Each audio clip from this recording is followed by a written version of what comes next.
नमस्कार स्टूडेंट, आपका स्वागत है एनएस नवोदय क्लासेस चैनल में, जिसमें आपको नवोदय से जुड़ी हुई सारी चीज़ें उपलब्ध होती रहेंगी।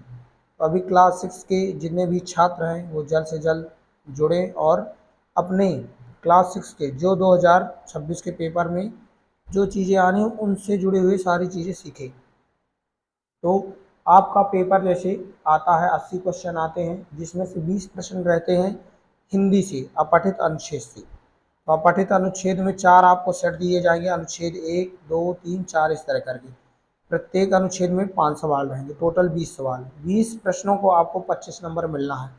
तो आपको हिंदी याद नहीं करना, रटना नहीं है, बस आपको पढ़ करके अनुच्छेदों को अच्छी तरह से समझ करके उत्तरों को सही उत्तर देना है।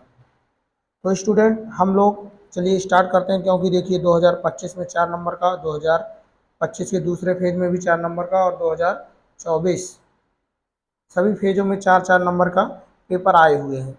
इसी तरह पहला अनुच्छेद हम पढ़ते हैं, इसके बाद दूसरा एक एक करके सभी अनुच्छेदों को पढ़ेंगे। तो बोला है, आज हम सूचना प्रौद्योगिकी के युग में जी रहे हैं।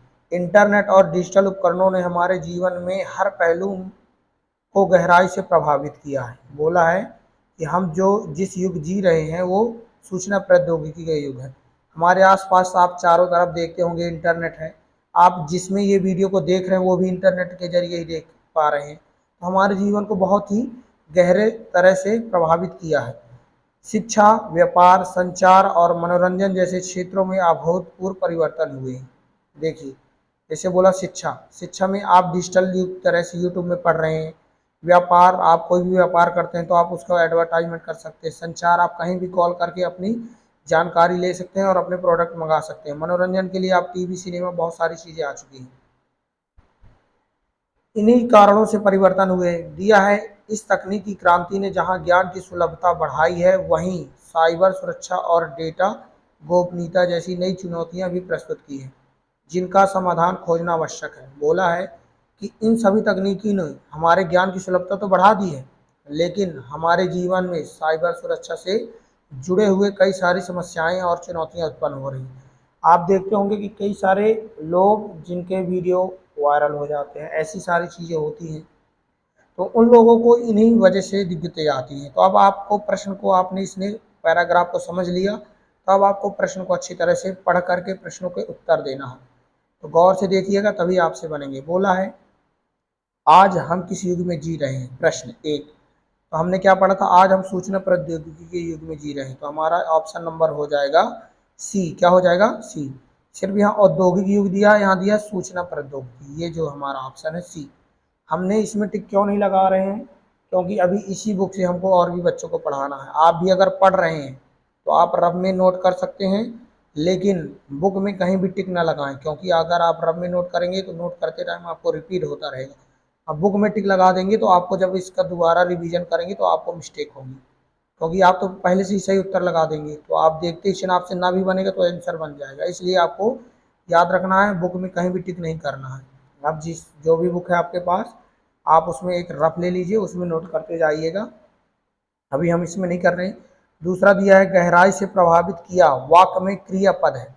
क्रियापद यानी क्या कार्य हो रहा है। गहराई से प्रभावित, प्रभावित मतलब होगा ये हमारा क्या कार्य बता रहा है, इसमें प्रभाव डाल रहा है। तो इसमें हो जाएगा प्रभावित किया, डी नंबर। क्या हो जाएगा, डी नंबर, ऑप्शन डी। इसके बाद दिया, तकनीकी क्रांति ने किस क्षेत्र में अभूतपूर्व परिवर्तन किए। तो ऑप्शन दिया केवल शिक्षा, तो एक क्षेत्र में नहीं है। केवल व्यापार और केवल मनोरंजन, तो इसमें हमारा ऑप्शन सी देखेंगे, शिक्षा, व्यापार और संचार, मनोरंजन। ऑप्शन सी हो जाएगा, यानी हमारे सी ऑप्शन सही है। इसके बाद आप गौर करेंगे प्रश्न चौथा, तकनीकी क्रांति ने कौन सी नई चुनौतियां प्रस्तुत की हैं। तो हमने यहाँ पास पढ़ा था, वहीं साइबर सुरक्षा और डेटा गोपनीयता जैसी नई चुनौतियां प्रभावित की हैं। तो ये हमारा हो जाएगा साइबर सुरक्षा और डेटा गोपनीयता। ऑप्शन पांचवा दिया है प्रश्न कि ज्ञान की सुलभता में, सुलभता शब्द का विपरीतार्थक शब्द क्या है। विपरीतार्थक मतलब होता है विलोम या उल्टा शब्द हमें बताना है। जैसे दिन का रात, धरती का आकाश। इसी तरह बोला सुलभता का क्या होगा, सुलभता मतलब अच्छा। तो दुर्गमता, इसका क्या हो जाएगा, दुर्गमता।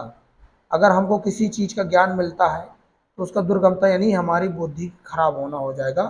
B number. सहजता मतलब सरल होता, ये तो नहीं होगा। उपलब्धता और प्रायिकता, इनमें से तीनों गलत है, इसलिए ऑप्शन हमारा डी सही है। अगर आपको अनुच्छेद समझ में आया हो एक, तो वीडियो को पर कमेंट करें, लाइक करें और वीडियो को शेयर करें। अगर आपके परिवार में कोई भी छोटे बच्चे और भी तैयारी कर रहे हैं, अगर उनसे मोबाइल में ये सारी चीज़ें नहीं समझ में आ रही हैं, तो आप उनको ये वीडियो ज़रूर दिखाएं, जिससे उनको सारी चीज़ें समझ में आए। अगर वो इस साल 2026 में नवोदय की तैयारी कर रहे हैं। आपको हम मिलते हैं नेक्स्ट वीडियो में, नेक्स्ट अनुच्छेद में। जब तक के लिए जय हिंद,